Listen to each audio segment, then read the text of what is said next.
정말이지 그렇게나 조용할 수 있나 싶었다. 20해를 넘게 북적거리던 집이 막내딸이 마지막 짐을 챙겨 문을 나서는 순간 마치 진공 상태라도 된 것처럼 훅 하고 모든 소리가 빨려 들어갔다. 아이들의 왁자지껄한 웃음소리, 친구들과 헐렁하게 나누던 속삭임, 하다못해 새벽 내내 울려 퍼지던 휴대폰 진동 소리마저도 그 모든 생생한 흔적들이 거짓말처럼 사라진 것이다. 사실은 말이다. 그때까지 나는 준비된 엄마인 줄 알았다. 홀가분하지. 이제 우리도 좀 살자. 큰 소리치며 딸의 짐을 차에 실어 보낼 때만 해도 그랬다. 눈물 한 방울 흘리지 않은 나 자신이 꽤나 멋있게 느껴지기도 했지. 이젠 나만의 시간이 주어지는 거라고, 자유를 얻은 거라고 그렇게 스스로를 다독였다. 그런데 그게 아니었다. 딸아이 방 문고리를 잡는 순간 나는 깨졌다. 방 안에는 새로 산 비싼 커튼만 여전히 그대로였다. 하지만 방에는 더 이상 딸아이의 냄새가 없었다. 나는 한참 동안 그 방 한가운데 서서 멍하니 서 있었다. 온기가 빠져나간 아궁이 같았다고 할까? 아니, 그냥 내가 통째로 뽑혀나간 느낌이었다. 지난 30년간 나를 지탱해주던 엄마라는 거대한 기둥이 뿌리째 뽑혀버린 것이다. 그 방에는 이제 나를 필요로 하는 역할이 더 이상 남아있지 않았다. 그날 저녁 남편이 퇴근하고 돌아왔다. 현관문을 열고 들어서며 왔어. 그리고 내가 차려준 밥을 묵묵히 먹었다. 텔레비전에서는 세상의 온갖 소란스러운 뉴스가 쏟아져 나왔지만 우리 부부 사이의 식탁은 그 어떤 방송보다 더 깊은 정적이 흘렀다. 예전 같으면 남편은 늘 내게 오늘은 애들이 무슨 일 없었어? 라고 물었고 나는 하루 종일 있었던 아이들의 크고 작은 사건들을 쏟아내느라 바빴을 것이다. 아이들이라는 거대한 화제거리가 사실은 우리 부부의 유일한 대화 채널이었던 셈이다. 아이가 떠난 후 그 화제 채널이 완전히 끊겨버린 것이다. 당신 오늘 회사에서 괜찮았어? 나는 용기를 내어 말을 건넸다. 남편은 숟가락을 내려놓고 내 쪽을 쳐다봤다. 여느 때랑 똑같지. 아니, 그냥 오늘 좀 조용하길래 애들이 없어서 그런가. 남편은 잠시 나를 물끄러미 바라보더니 다시 밥에 시선을 고정했다. 나도 조용해서 좋구만. 그 말에 나는 더 이상 아무 말도 할 수 없었다. 내 안에서 꿈틀거리던 이 커다란 상실감과 외로움이 남편에게는 그저 좋은 조용함이었던 걸까? 30년간 같은 침대, 같은 밥상, 같은 아이들을 공유했던 이 사람이 문득 가장 낯선 타인처럼 느껴지기 시작했다. 사실은 아이들보다 남편이 먼저 이 집을 떠나 있었다는 것을 나는 그날 밤에야 어렴풋이 짐작하게 되었다. 그는 이미 꽤 오래전부터 나를 통하지 않고도 외부와 소통하며 살아가는 독립된 인간이었던 것이다. 그리고 며칠 뒤 남편은 정말로 회사에서 돌아오지 않았다. 사실 빈 둥지의 고요함은 고작 시작일 뿐이었다. 진짜 폭풍은 그가 아침 9시에 내 거실로 들어서면서 시작되었다는 것을 나는 그때는 전혀 알지 못했다. 나는 침묵을 견디는 법을 배우기도 전에 그 침묵을 깨고 들어온 낯선 동거인과 함께 매일 24시간을 보내야 하는 처지가 된 것이다. 다음 장에서는 이 낯선 동거인, 새로운 삼식이와의 어색하고도 불편했던 첫 일주일의 기록을 솔직하게 풀어놓으려 한다. 그리고 며칠 뒤 남편은 정말로 회사에 나가지 않았다. 퇴직이었다. 회사를 그만둔 것이다. 갑작스러운 결정은 아니었을 터인데 나에게는 정말이지 벼락 같았다. 아이들이 둥지를 떠나 독립한 지 채 한 달도 되지 않았을 때였다. 나는 그 사실을 남편의 입이 아니라 거실 소파에 앉아 텔레비전을 보는 그의 뒷모습에서 먼저 읽어냈다. 평소 같으면 출근할 시간에 그는 정장을 입고 있지 않았다. 낡은 트레이닝복 차림으로 리모컨을 만지작거리는 그 모습을 보면서 아, 이제 시작이구나. 그런 생각이 들었다. 솔직히 말하면 나는 그가 퇴직하는 날을 막연하게 기다려왔다. 이제 우리 둘이 함께 여행도 다니고 저녁에는 와인 한 잔 기울이며 못다한 이야기도 나누고 그런 근사한 로망이 내 머릿속에는 가득 차 있었다. 마치 영화의 한 장면처럼 말이다. 생각해보니 그 로망에는 나의 역할은 있었지만 남편이라는 인물의 구체적인 모습은 없었다. 그는 그저 내 꿈을 완성시켜줄 배경인물에 가까웠던 것이다. 현실은 참으로 잔인하더라. 로망 속의 남편은 온데간데 없고 아침 9시부터 거실 소파를 차지하고 앉아 홈쇼핑 채널을 돌리는 낯선 동거인만 남아 있었다. 그가 거실에 앉아 있는 것만으로도 집안의 공기가 달라졌다. 나는 그에게 방해받지 않고 빨래를 널고 설거지를 하고 청소를 하던 나만의 리듬이 완전히 깨지는 것을 느꼈다. 정말이지 사소한 것들이었다. 내가 부엌에서 음악을 들으면서 아침 식사 준비를 할 때 그는 꼭 신문지를 펼쳐들고 와 식탁에 앉았다. 그리고는 음악 좀 꺼줄 수 없나? 신문 보는데 방해되네. 라고 말했다. 평생 신문 한 번 제대로 읽지 않던 사람이 갑자기 지성인 코스프레라도 하는 건가 싶어 속으로 얼마나 짜증이 났는지 모른다. 또 하루는 내가 베란다 텃밭을 정리하고 있는데 그가 슬그머니 와서 옆에 섰다. 그리고는 뜬금없이 그렇게 하지 말고 흙을 좀 더 깊이 파야지. 그래야 뿌리가 잘 내리지. 라고 참견하는 것이었다. 나는 흙을 만지던 손을 멈추고 그를 쳐다봤다. 당신이 언제부터 흙에 관심 있었다고 그래요? 내가 20년 동안 이 텃밭을 가꿨어요. 나도 모르게 날카로운 말이 튀어나왔다. 그는 멋쩍은 듯 아니 그냥 내 말이 틀린 것도 아니잖아. 라며 등을 돌렸다. 그는 지금 나에게 존재의 이유를 확인받고 싶어 하는 것 같았다. 회사를 잃은 남편은 집에서 새로운 직장을 찾으려 애쓰는 것처럼 보였다. 그 직장은 바로 나의 일, 즉 가정주부의 영역이었다. 그는 나의 일에 끼어들어 조언하고 참견하며 자신이 이 집에서 여전히 필요한 존재임을 증명하고 싶어 했던 것이다. 그러나 나의 입장에서는 지난 30년간 나만의 성처럼 지켜왔던 공간과 역할에 무단 침입자가 들어온 것과 다름없었다. 우리 부부에게는 대화보다 참견이, 배려보다 지시가 훨씬 익숙한 언어였다는 것을 그때 깨달았다.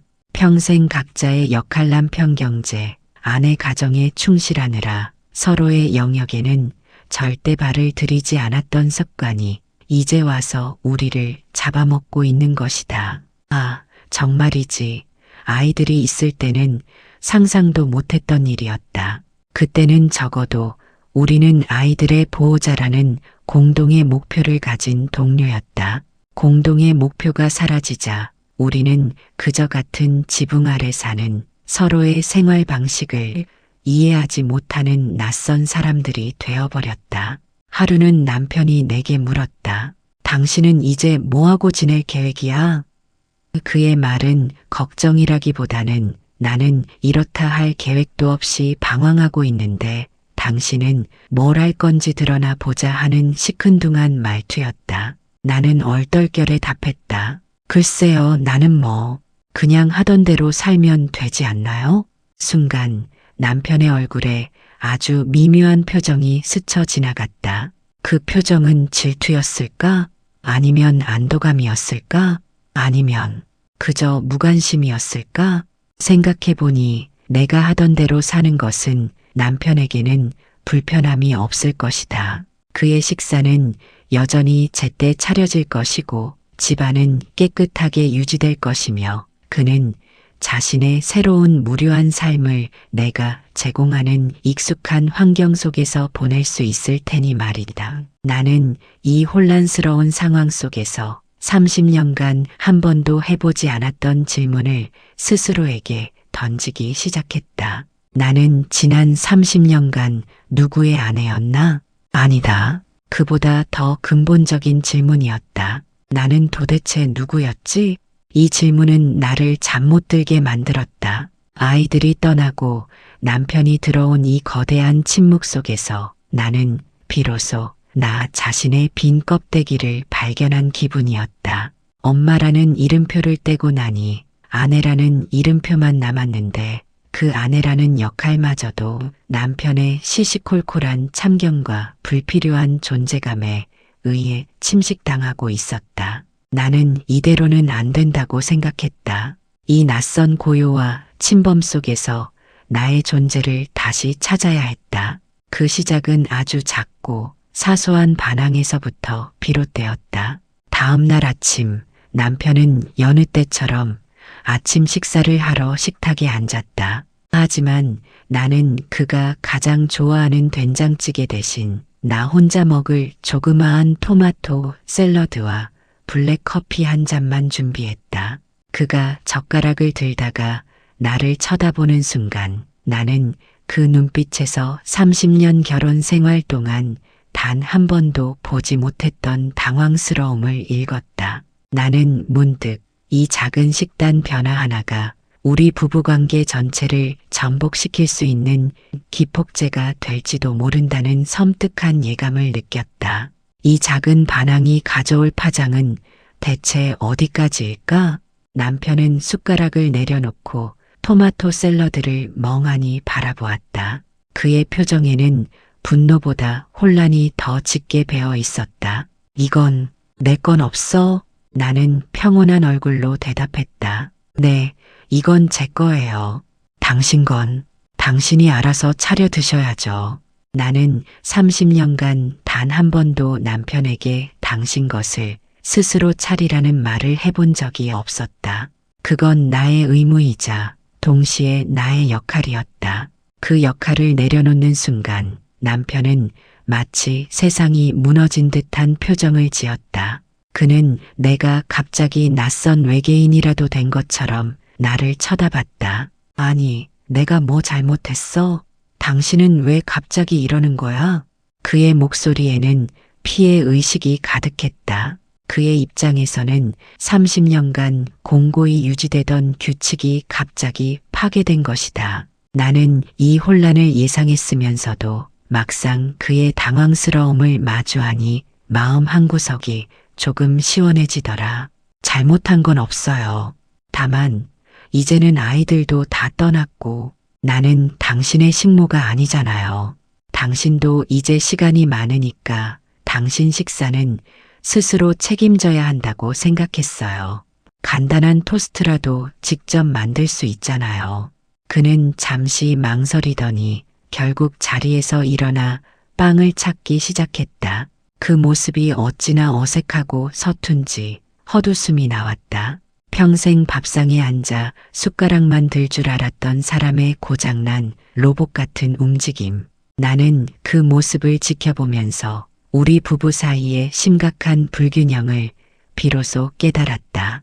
우리는 지난 30년간 함께 산 것이 아니라 각자의 역할을 수행하며 살아왔던 것이다. 그의 역할은 집 밖에 돈을 벌어오는 것, 나의 역할은 집안의 모든 것을 관리하는 것. 그 단순하고도 분리된 구조 속에서 우리는 서로의 일상에 대해 놀라울 정도로 무지했다. 나는 그가 회사에서 어떤 고충을 겪었는지 자세히 알지 못했고 그는 내가 매일 아침 어떤 루틴으로 집안일을 처리하는지 전혀 몰랐다. 아이들이 떠나고 퇴직이 겹치면서 우리의 삶이 하나의 공간으로 합쳐지자 그 무지함이 그대로 갈등이 되어 폭발하기 시작했다. 문득 내 남편이 낯설어졌다. 아니, 어쩌면 그는 처음부터 낯선 사람이었을지도 모르겠다. 연애 시절의 설렘이 아이들의 성장과 함께 가장의 역할이라는 두꺼운 갑옷 안에 갇혀버린 건 아닐까. 이제 그 갑옷을 벗고 집에 들어왔는데 정작 그 안에 있던 본체를 알아보지 못하는 것이다. 그때부터 우리 집은 겉으로 보기에 평화로웠지만 사실은 두 개의 독립국가가 조용히 영토 전쟁을 벌이는 공간이 되었다. 그는 거실 TV와 소파를 점령했고 나는 부엌과 안방을 지키려 애썼다. 삼식이가 된 남편은 하루 세 끼를 집에서 먹으며 나에게 가족 구성원으로서의 정당한 식사를 요구했지만 나는 그 식사를 준비하는 노동의 무게를 아내의 의무가 아닌 개인의 희생으로 인식하기 시작했다. 이런 상황이 나에게만 벌어지는 일은 아닐 것이라고 나는 생각했다. 그래서 동네 모임에서 용기를 내어 이런 이야기를 슬쩍 꺼내봤다. 50대 중반의 현숙 씨는 내 이야기를 듣더니 박장대소하며 말했다. 어머, 자네는 그래도 양반일세. 우리 남편은 퇴직하고 제일 먼저 한 일이 뭔지 아나? 내가 쓰던 작은 방 서재를 자기 작업실로 만들겠다고 페인트 칠을 새로 한 거 있지. 내 책들이랑 짐들은 창고에 쑤셔넣고 말이야. 나는 살면서 나만의 공간이라는 걸 가져본 적도 없는데 말이야. 현숙 씨의 사연을 듣는 순간 나는 비로소 깨달았다. 이 문제는 우리 부부만의 문제가 아니라 시니어 부부가 24시간 동거라는 새로운 과제를 안았을 때 겪는 보편적인 갈등이라는 것을, 그리고 이 갈등의 핵심은 역할 상실과 경계 붕괴에 있다는 것도 우리는 지금 남편과 아내로서가 아니라 서로의 시간을 빼앗는 불편한 동거인으로 서로를 대하고 있는 건 아닐까?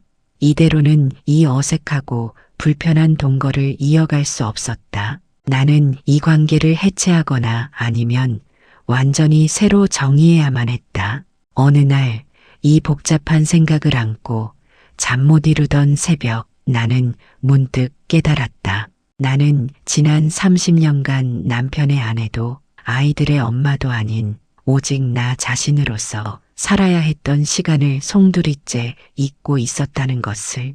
바로 그 순간 잃어버렸던 나를 되찾기 위한 첫 번째 작은 행동이 무엇이어야 하는지 깨달음이 번개처럼 스쳐 지나갔다. 그 작은 시도가 우리 집의 공기를 어떻게 바꾸어 놓았는지 이제 그 이야기를 해야 할 것 같다. 다음 날 아침에 토마토 샐러드 사건은 우리 집의 조용한 혁명의 시작이었다. 남편은 억지로 토스트 한 조각을 구워 먹었지만 그날 하루 종일 나를 피해 다녔다.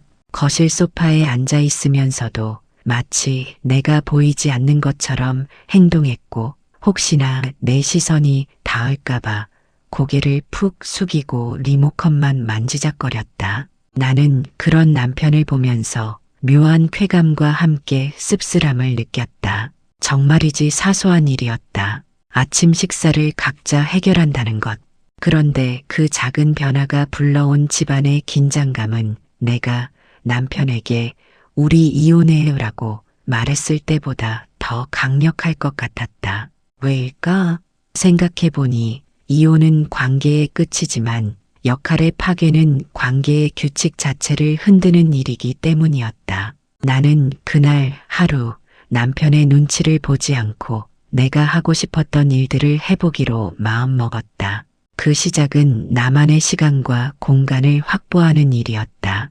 오후 2시 나는 꽤 비싸게 주고 샀지만 막상 쓸 일이 없어 옷장 깊숙이 넣어두었던 빨간색 쇼를 꺼내 입었다. 그리고 남편에게 나 오늘 외출해요 라고 통보했다. 남편은 홈쇼핑 채널을 보다가 고개를 돌렸다. 어디 가는데? 그냥 친구 좀 만나기로 했어요.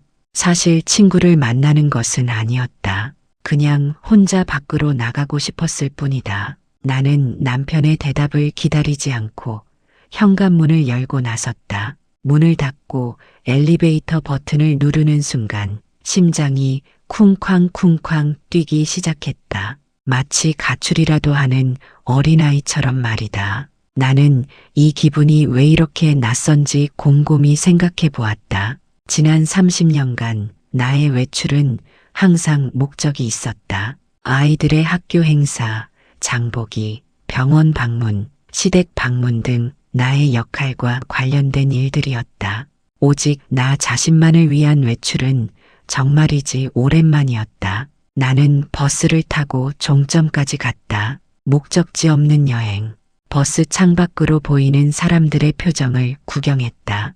그들은 모두 바쁘고 무언가에 쫓기는 듯했다. 하지만 나는 그들처럼 누군가의 엄마 또는 누군가의 아내라는 이름표를 달고 있지 않았다. 나는 그저 빨간 쇼를 두른 낯선 여자였다. 그 낯선 익명성이 주는 해방감은 정말이지 짜릿하더라. 나는 한적한 공원 벤치에 앉아 아무것도 하지 않았다.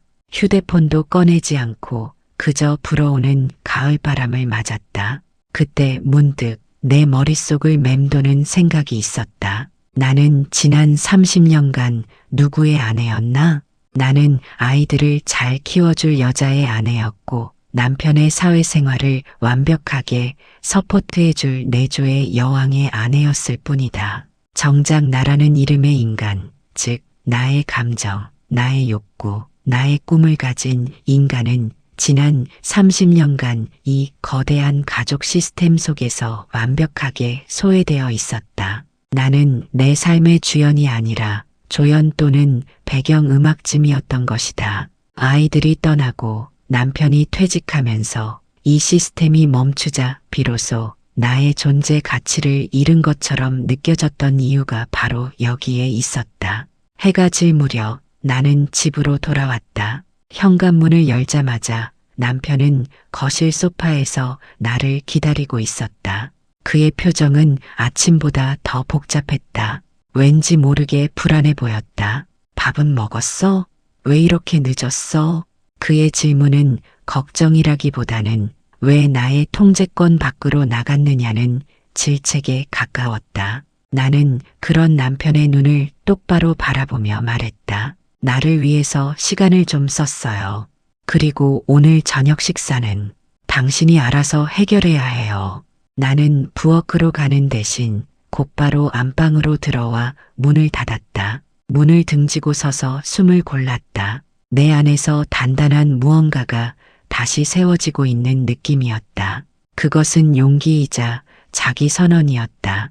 그러나 나의 이 작은 독립선언은 곧바로 쓰나미 같은 역풍을 불러왔다. 남편은 다음 날부터 삼식이를 넘어 삼식군주처럼 행동하기 시작했다. 아침 식사를 직접 해결하라는 나의 지시에 보복이라도 하듯 그는 집안 곳곳에 자신의 흔적, 즉 자신이 만들어낸 쓰레기를 남기기 시작했다. 주방 싱크대에는 씻지 않은 냄비가, 거실 테이블 위에는 어지럽혀진 신문과 커피잔이 쌓여갔다. 이 모든 것이 나에게는 내가 내 밥을 안 차려주니 나도 내가 신경 쓰는 집안 환경을 파괴하겠다는 조용한 선전포고처럼 느껴졌다. 이 전쟁의 끝은 정말 이별일까? 아니면 새로운 동행의 시작일까? 이 전쟁은 예상대로 주도권 다툼이었다. 나는 나만의 시간을 선언하며 아내의 역할이라는 짐을 내려놓았는데 남편은 그 빈자리를 인정하지 못했다. 오히려 은퇴한 가장이라는 새로운 권력을 쥐고 집안의 규칙을 무너뜨리려 들었다. 그의 행동은 마치 나는 외부에서 중요한 일을 하다가 돌아왔으니 집안의 소소한 일들은 여전히 내가 맡아야 마땅하다고 주장하는 듯했다. 나는 이 혼란스러운 상황 속에서 30년간 억눌러왔던 감정들이 용암처럼 터져 나오는 것을 경험했다. 당신은 왜 저 냄비를 씻지 않는 거예요? 당신이 직접 라면 끓여 먹었잖아요. 결국 나는 며칠을 참다가 폭발하고 말았다. 싱크대에 며칠째 방치된 라면 냄비를 보면서 나는 화가 나는 동시에 억울함이 밀려왔다. 남편은 거실 소파에 누워 콧노래를 부르다 말고 귀찮다는 듯 내게 대꾸했다. 나중에 하려고 했지. 당신은 왜 그렇게 급해? 아니, 당신이 맨날 하던 일이잖아. 당신이 그냥 해줘도 되잖아. 내가 맨날 하던 일. 그 말에 나는 더 이상 참을 수 없었다. 나는 그 냄비를 집어들고 남편이 누워있는 거실 바닥에 내려놓았다. 챙강 하는 소리가 집안을 울렸다. 지난 30년간 내가 맨날 하던 일이었죠. 그런데 이제는 안 해요. 당신도 퇴직하고 시간이 많잖아요. 당신이 먹은 건 당신이 치우세요. 이 집은 당신이 쉬는 호텔이 아니라 우리가 함께 사는 공간이에요. 남편은 벌떡 일어나 나를 노려봤다. 그의 얼굴에는 모멸감과 분노, 그리고 이해할 수 없다는 표정이 뒤섞여 있었다. 그는 한동안 아무 말도 하지 못하고 나를 쏘아보다가 결국 한숨을 쉬며 방으로 들어가 버렸다.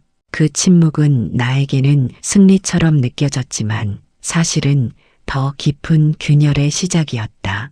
그날 이후 우리 부부의 관계는 냉전 시대로 접어들었다. 남편은 여전히 싱크대 사용을 최소화하며 빵이나 시리얼로 대충 식사를 때웠지만 나에게 말을 걸지 않았다. 필요한 대화는 쪽지로 대신했다. 내일 병원 예약, 도시가스 고지서 확인 바람. 마치 하숙생과 하숙집 주인처럼 말이다. 나는 이 어색함과 혼란 속에서 문득 나는 왜 이렇게까지 이 관계를 지키려 애쓰는가에 대해 성찰하기 시작했다. 단순히 이혼이 두려워서일까?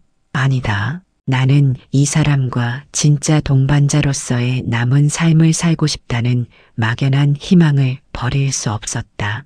타인의 삶은 어떨까? 나는 이 문제에 대해 다른 시니어 여성들은 어떻게 대처하고 있는지 궁금했다. 그래서 용기를 내어 온라인 시니어 커뮤니티의 퇴직 남편과의 동거전쟁이라는 제목으로 나의 사연을 익명으로 올렸다.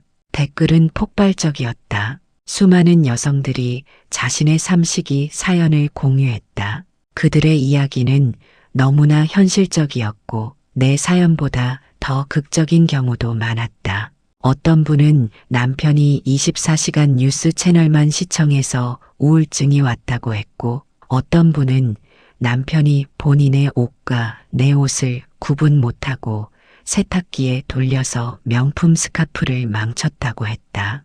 그 수많은 사연 속에서 나는 한 가지 공통점을 발견했다. 모든 갈등의 핵심에는 남편은 외부에서 자신의 존재 가치를 찾았고 아내는 집안에서 자신의 존재 가치를 찾았는데 이제 남편의 가치 찾기가 집 안으로 침범해 들어왔다는 심리적 충돌이 있었다는 것이다. 나는 그제야 이 문제의 근원을 깨달았다. 남편의 퇴직은 단순한 직업 상실이 아니라 그의 삶의 가치와 정체성을 송두리째 흔들어 놓은 사건이었던 것이다.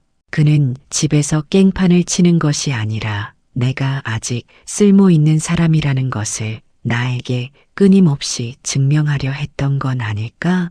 그 깨달음은 나에게 새로운 관점을 열어주었다. 나는 더 이상 남편을 나의 평화를 깨는 침입자로만 보지 않게 되었다.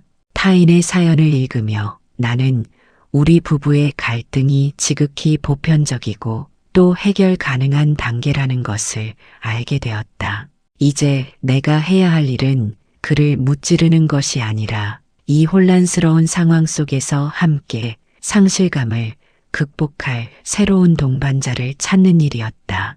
온라인 커뮤니티에 올린 나의 동거전쟁 사연은 예상치 못한 곳에서 빛이 되어 돌아왔다. 수십 개의 댓글 중 단 하나의 댓글이 내 눈을 사로잡았다. 저도 그 삼식 군주 때문에 매일 숨막히는 하루를 보내고 있어요. 혹시 괜찮으시다면 우리 동네 카페에서 차 한잔하면서 얘기 나눠요. 아마 속이 시원해질 겁니다. 저도 쓰레기 전쟁을 치르고 있어요. 그녀의 닉네임은 단발의 미약, 나이는 나와 비슷한 60대 초반이라고 했다. 나는 망설임 없이 그녀에게 메시지를 보냈고 우리는 이틀 뒤 동네 작은 독립 서점 카페에서 만나기로 했다. 정말이지 그녀를 만난 것은 내 삶의 중요한 전환점이었다. 단발의 미약, 그러니까 영희 씨는 나와 달리 단발머리에 세련된 무채색 옷을 입고 있었다. 내가 아직 아내의 역할이라는 굴레에서 벗어나지 못한 듯한 주부 스타일이라면 그녀는 이미 그 굴레를 박차고 나온 개인의 느낌이었다. 만나 뵙게 되어 반가워요. 닉네임처럼 정말 단발이 멋지시네요. 내가 어색하게 인사를 건넸다. 영희 씨는 활짝 웃으며 말했다. 이 단발 사실 남편이 제일 싫어하는 머리예요. 머리는 길어야 여자답다고 하더군요.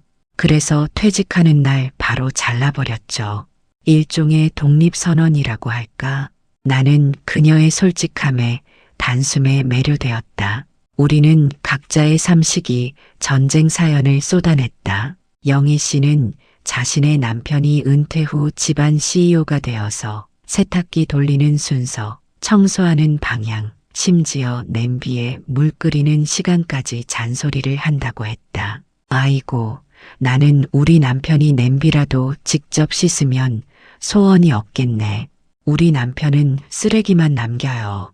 나는 푸념하듯 말했다. 영희 씨는 웃다가 갑자기 진지한 표정이 되었다. 그런데 말이에요. 내가 그 전쟁을 치르면서 한 가지 깨달은 것이 있어요. 내 남편이 잔소리를 하는 건 나를 괴롭히려는 게 아니라 내가 아직 쓸모 있다는 것을 확인받고 싶은 몸부림이었다는 거. 그녀의 말은 내가 어렴풋이 느꼈던 감정을 정확하게 꿰뚫는 통찰이었다. 우리 남편들은 평생 결과물로 인정받으며 살았잖아요.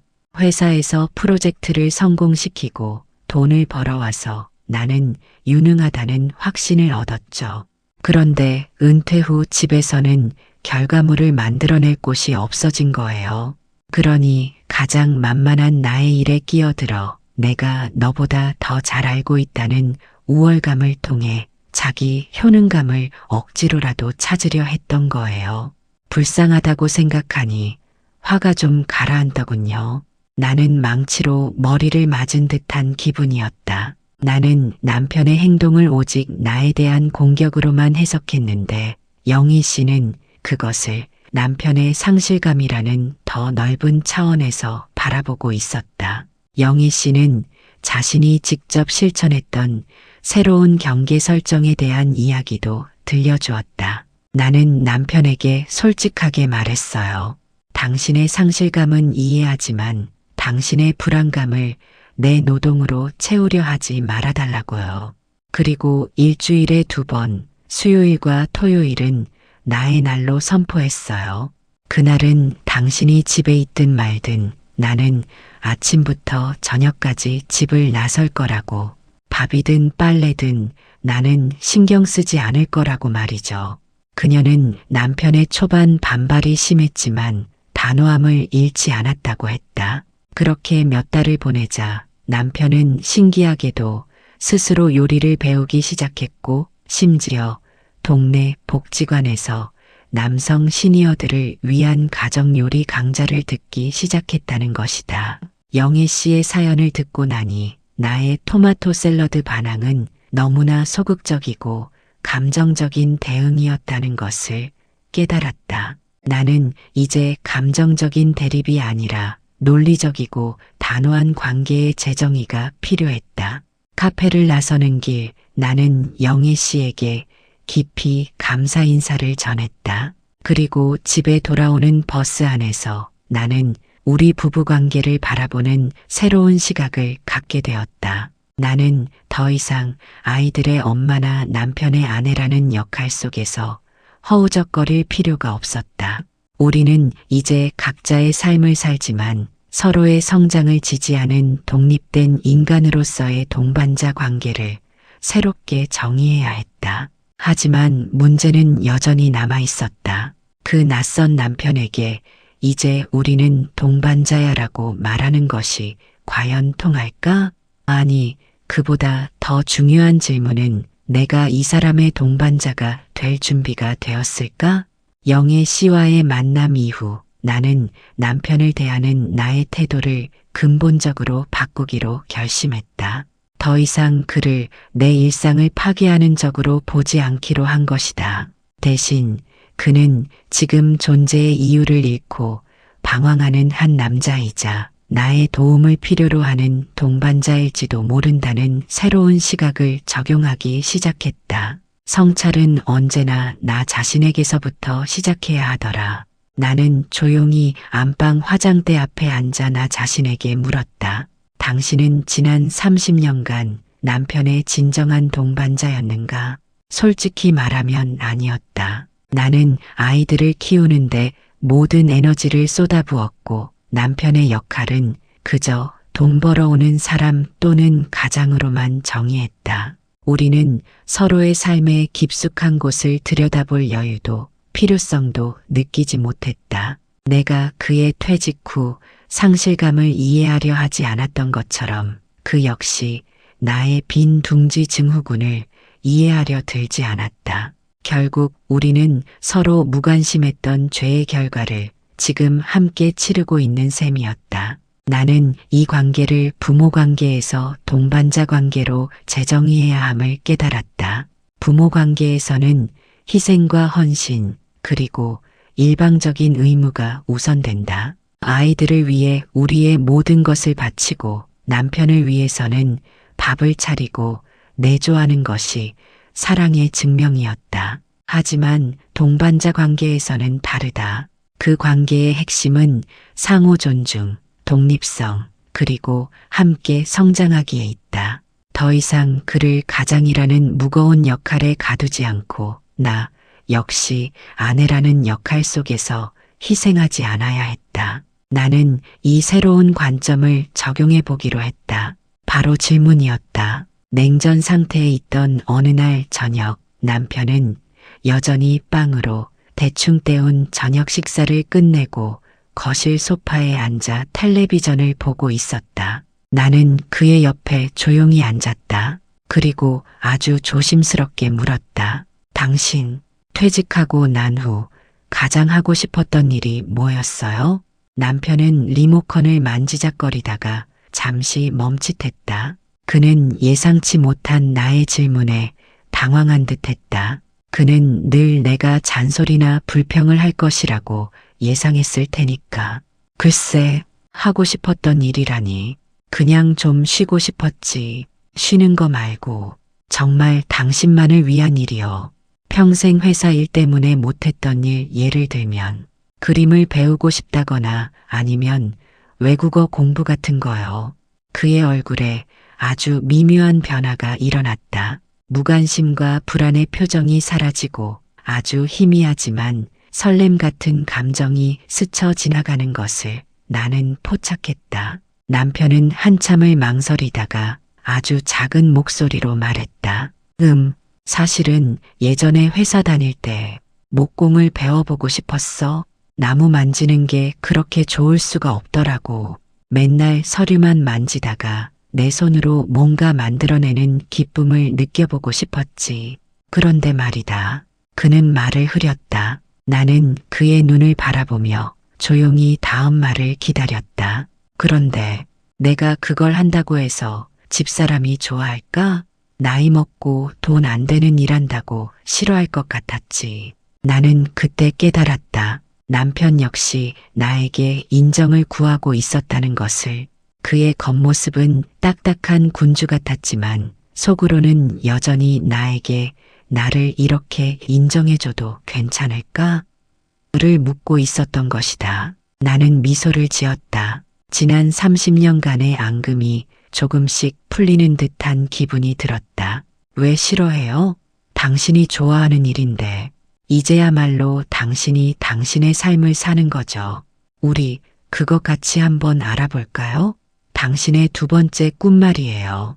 그날 밤 우리는 30년 만에 처음으로 아이들이나 집안일에 대한 이야기가 아닌 오직 우리 각자의 꿈에 대한 이야기를 나누며 늦게까지 잠들지 못했다. 남편은 자신이 예전에 스크랩해 두었던 목공 잡지를 보여주었고 나는 그 잡지에서 내가 함께 해볼 수 있는 작은 소품 만들기를 찾아냈다.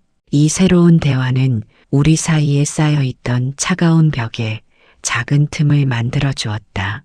그러나 함께 새로운 일을 시작한다는 것은 생각보다 훨씬 더 어색하고 많은 시행착오를 필요로 하는 일이었다. 다음 장에서는 우리가 얼마나 엉성하고 서툰 방법으로 그 첫 발을 내디뎠는지, 그리고 그 과정에서 겪었던 유쾌하지만은 않은 갈등과 화해의 기록을 솔직하게 풀어놓으려 한다. 이 어색한 도전이 우리를 정말 낯선 연애로 이끌 수 있을까? 나는 남편의 목공 취미를 함께 시작하되 각자의 영역을 침범하지 않는 선에서 해보기로 했다. 남편은 비교적 규모가 큰 가구를 만들고 싶어 했고 나는 영희 씨의 사연에서 힌트를 얻어 나만의 작은 공간에 놓을 수 있는 아기자기한 나무 소품을 만들고 싶었다. 우리는 동네 문화센터에서 운영하는 시니어 대상 목공 기초 강좌에 함께 등록했다. 30년 결혼 생활 중 공동의 취미를 위해 함께 수업을 들으러 가는 것은 이번이 처음이었다. 생각해보니 우리는 늘 아이들 학교나 직장 때문에 각자 바빴지 순전히 우리의 즐거움을 위해 발을 맞춘 적이 없었다. 첫 수업 날의 어색함이란 정말이지 연애 초기의 풋풋함과는 거리가 멀었다. 작업복을 맞춰 입고 공방에 들어서니 남편은 마치 군대 재입대라도 하는 사람처럼 진지했다. 그는 이미 유튜브로 목공 관련 영상을 수십 개 보고 왔다고 자랑하더라. 반면 나는 톱이나 망치 같은 공구들을 다루는 것이 영 서툴렀다. 여보, 톱질은 그렇게 하는 게 아니야. 힘을 빼고 시선은 항상 끝을 봐야지. 봐, 이렇게. 남편은 옆에 와서 나의 자세를 고쳐주려 했지만 그 말투는 자상함보다는 지시에 가까웠다. 30년 전에 내가 밥상을 차리는 방법을 그에게 가르치지 않았듯이 나는 그에게 목공에 대해 가르침을 받고 싶지 않았다. 나는 이 새로운 영역에서만큼은 그의 아내가 아닌 동등한 초보 학습자이고 싶었다. 알겠는데 당신은 당신 거에 집중하세요. 나는 내 방식대로 해볼게요.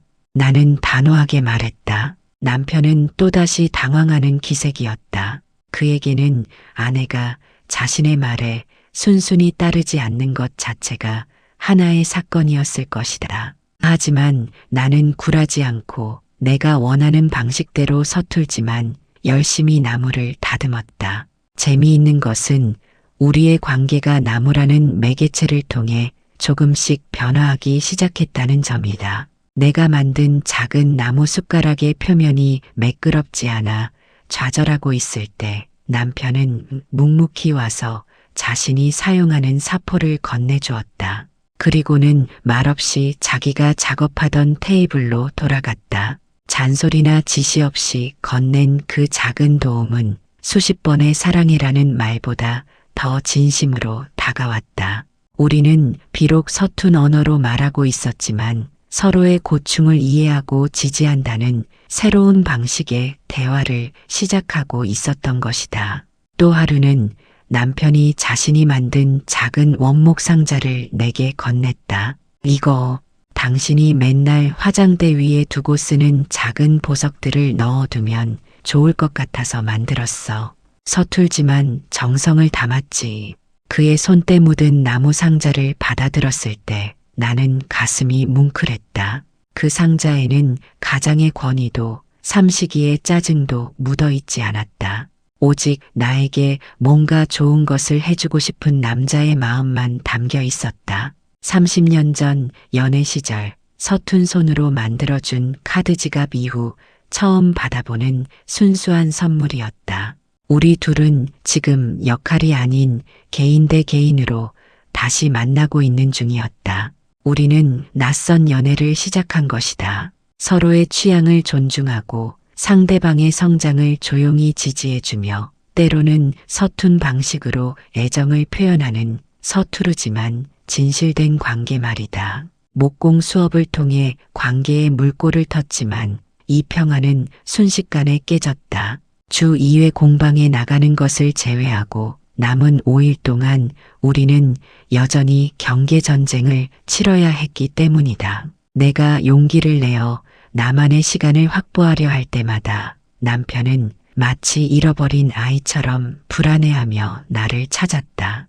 그는 나의 독립을 자신으로부터의 도피로 오해하는 듯했다. 다음 장에서는 내가 이 불안한 동반자에게 각자의 시간과 공간의 중요성을 어떻게 이해시켰는지, 그리고 그 과정에서 내가 얼마나 독해져야 했는지에 대한 솔직한 시행착오를 이야기하려 한다. 나를 지키는 용기는 결국 우리를 위한 가장 중요한 행동이었음을 깨닫기까지 말이다. 목공 취미는 우리 관계에 윤활유를 제공했지만 본질적인 문제를 해결해 주지는 못했다. 문제는 집이었다. 남편에게 집은 새로운 직장이었고 나에게는 유일한 안식처였다.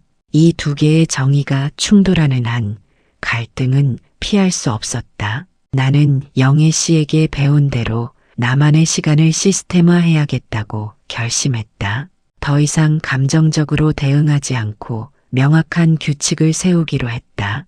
그날 저녁 나는 남편에게 가족 회의를 하자고 제안했다. 물론 가족은 우리 둘뿐이었다. 남편은 낯선 단어에 긴장하는 듯했다. 나는 식탁 위에 A사 용지와 펜을 꺼내놓고 말했다. 오늘부터 우리 집에는 두 가지 시간이 있어요. 우리의 시간과 나만의 시간이요. 나는 용지에 요일별로 시간을 배분하기 시작했다. 1. 우리의 시간 아워 타임. 저녁 식사 시간 저녁 6시 30분 7시 30분 함께 밥을 먹으며 하루에 있었던 일을 잔소리 없이 공유한다. 목공 수업 시간 주 2회 3시간 공동의 활동에 집중한다. 주말 저녁 영화 한 편 함께 여가 시간을 보낸다. 2. 나만의 시간. 평일 오후 25시 이 시간에는 나는 무조건 외출하거나 방에서 문을 잠근다. 남편은 나를 찾지 않고 스스로의 취미에 집중한다. 남편은 처음에 나만의 시간에 대해 강하게 반발했다. 아니, 내가 집에 있는데 당신이 방에 문을 잠그고 있으면 그게 무슨 부부야? 당신이 나를 피하는 거 아니야? 나는 그의 불안함을 이해했지만 여기서 물러서면 안 된다는 것을 알았다. 나는 단호하게 말했다. 내가 당신을 피하는 게 아니에요. 내가 나 자신을 만나는 시간이에요. 당신도 당신만의 시간을 가지세요. 이 시간에는 나도 당신에게 밥 차려달라, 뭘 해달라 요구하지 않을게요. 서로의 독립된 개인을 존중하자는 거예요. 나는 남편에게 만약 이 규칙을 깨면 당신과의 공동 취미를 중단할 것이라고 단호하게 선언했다. 그는 잠시 분노했지만 목공에 대한 열망이 더 컸는지 결국 고개를 끄덕였다. 실천은 처음부터 삐걱거렸다. 나만의 시간 첫날 나는 작은 카페에 앉아 책을 읽고 있었다. 그런데 30분쯤 지났을까 남편에게서 전화가 왔다. 어디야? 혹시 괜찮은 거야? 아까부터 집에 너무 조용해서 보일러가 고장 난 것 같아서 그러는데 당신 혹시 보일러 기사 전화번호 알아? 나는 한숨을 쉬었다.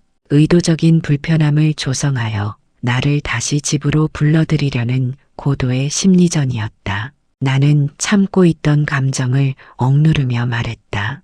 보일러 기사 전화번호는 현관 옆 메모지에 있어요. 그리고 나는 지금 나만의 시간을 보내고 있어요. 당신의 문제는 당신이 스스로 해결해야 해요.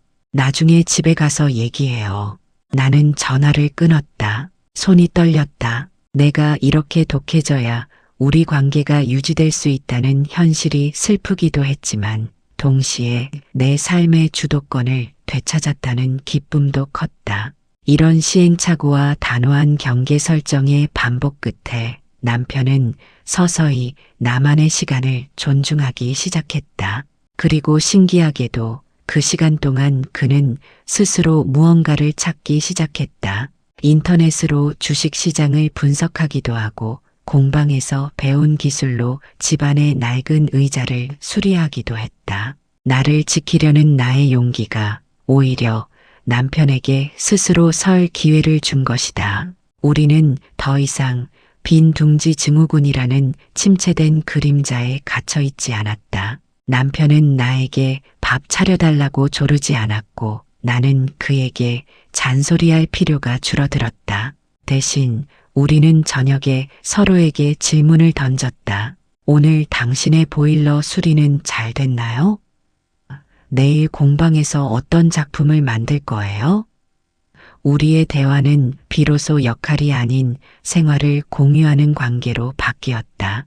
이제 우리의 관계는 완전히 새로운 국면을 맞이하게 되었다. 서로의 독립성을 존중하면서도 가장 친밀한 동반자가 된 현재의 우리의 모습은 과연 어떨까? 이제 우리의 관계는 완전히 새로운 국면을 맞이하게 되었다. 서로의 독립성을 존중하면서도 가장 친밀한 동반자가 된 현재의 우리의 모습은 과연 어떨까? 다음 장에서는 이 성숙하고 평화로운 우리 둘의 낯선 연애의 완성된 모습을 이야기하려 한다. 시간이 흘러 나는 이제 빈 둥지의 미학을 진정으로 이해하게 되었다. 빈 둥지는 상실의 공간이 아니라 재배치의 공간이었다. 텅 빈 공간에 나는 나만의 시간과 나만의 취향을 채워 넣었고 남편은 그 빈 공간에 자신의 새로운 삶을 구축하기 시작했다. 우리의 낯선 연애는 이제 꽤나 안정기에 접어들었다. 여전히 우리는 다른 취향을 가졌다. 남편은 낡은 트레이닝복 차림으로 베란다 구석에서 나무를 깎고 나는 빨간 쇼를 두르고 독립 서점 카페에서 커피를 마신다. 하지만 이제 우리는 서로의 다름을 간섭이 아닌 개성으로 존중한다.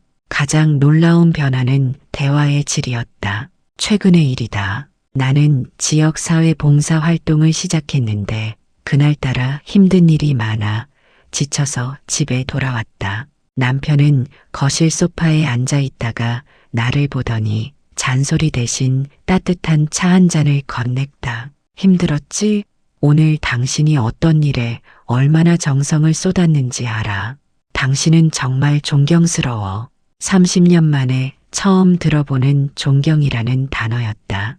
예전에 그는 나의 활동을 집안일 안 하는 핑계 정도로 치부했을 것이다. 하지만 이제 그는 나의 독립된 삶과 그 가치를 인정하고 있었다. 그가 나를 아내가 아닌 하나의 성숙한 인격체로 바라보고 있다는 확실한 증거였다. 나는 남편에게도 진심으로 감사함을 전했다. 당신이 요즘 목공으로 만든 나무 작품들을 보면 당신이 얼마나 재능이 많고 섬세한 사람인지 다시 깨닫게 돼요. 나도 당신을 응원해요. 우리는 더 이상 가족이라는 의무감으로 묶여 있지 않다. 우리는 이제 서로의 성장을 기원하는 진정한 동반자가 되었다. 퇴직과 빈 둥지라는 인생의 폭풍우를 함께 헤쳐나오면서 우리는 우리라는 관계를 가장 솔직하고 아름다운 형태로 재구성해낸 것이다. 나에게 빈 둥지의 미학이란 아이들이 떠난 후 남겨진 고요함 속에서 나의 잃어버린 자아를 되찾는 용기였고 그 용기를 통해 남편과의 관계를 새로운 연애처럼 설레게 재정의하는 노력이었다. 이제 우리는 낯설지만 서로의 삶을 방해하지 않으면서 가장 깊이 연결된 완벽하게 독립적인 두 개의 별이 되었다. 서로의 궤도를 존중하지만 가장 가까운 거리에서 빛을 나누는 별. 그것이 바로 빈 둥지 이후에 완성된 우리 둘의 낯선 연애의 아름다운 모습이었다. 이제야 나는 내 삶의 주연이 되었다. 그 여정은 결코 쉽지 않았고 남편과의 수많은 갈등과 시행착오를 겪어야 했다. 하지만 나는 독자 여러분에게 묻고 싶다. 당신은 지금 당신의 삶에서 주연으로 살고 있나요? 아니면 여전히 누군가의 조연 역할에 갇혀 있나요? 이 모든 여정을 끝내고 뒤돌아보니 가장 중요한 것은 용기였음을 깨닫는다. 다음 마지막 장에서는 이 모든 깨달음을 바탕으로 독자들이 자신의 빈 둥지에서 미학을 발견할 수 있도록 응원의 메시지와 실질적인 조언을 담은 에필로그를 준비하려 한다. 당신의 낯선 연애는 이제 막 시작되었습니다. 이 긴 여정을 마무리하면서 독자 여러분에게 다시 한번 묻고 싶다. 당신에게 빈 둥지란 어떤 의미인가? 처음, 우리는 빈 둥지를 상실의 공간으로 인식했다. 아이들의 온기가 사라지고 그 자리에 남겨진 것은 나의 역할 상실감과 남편과의 어색한 동거가 만들어낸 침묵이었다. 나는 그 침묵 속에서 나 자신을 잃어버렸고 남편은 그 침묵을 자신의 퇴직 후 불안감을 채우는 공간으로 사용하려 했다. 하지만 우리는 보았다. 그 침묵 속에서 나라는 존재를 되찾으려는 작은 용기가 얼마나 큰 파장을 일으킬 수 있는지를 말이다. 토마토 샐러드, 빨간 쇼를 두른 목적 없는 외출, 그리고 단호한 나만의 시간 선언. 이 모든 작은 행동들이 모여 우리 부부의 30년 된 관계를 근본적으로 해체하고 재정의하는 기폭제가 되었다. 우리는 이혼하지 않았다. 대신 서로를 잃지 않기 위해 새로운 관계를 선택했다.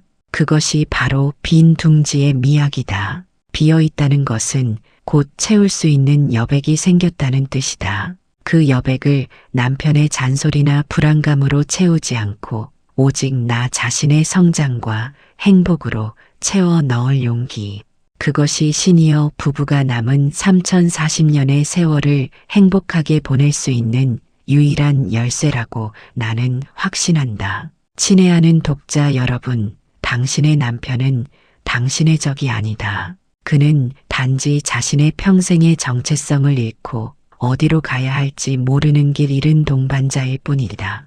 그를 탓하거나 비난하기 전에 그의 상실감을 이해하는 넓은 시각을 가져야 한다. 그리고 동시에 그에게 당신의 존엄한 개인의 시간과 공간을 침범하지 않도록 단호하게 경계를 설정해야 한다. 성숙한 관계란 서로의 독립을 존중하는 데서 시작한다. 남편에게 목공이라는 새로운 꿈을 찾아주고 나는 봉사활동이라는 나만의 영역을 확보했듯이 우리는 이제 서로의 성장을 가장 가까이에서 지지해주는 든든한 후원자가 되었다. 우리는 이제 함께이기에 외롭지 않은, 그러나 혼자이기에 온전한 낯선 연애를 즐기고 있다.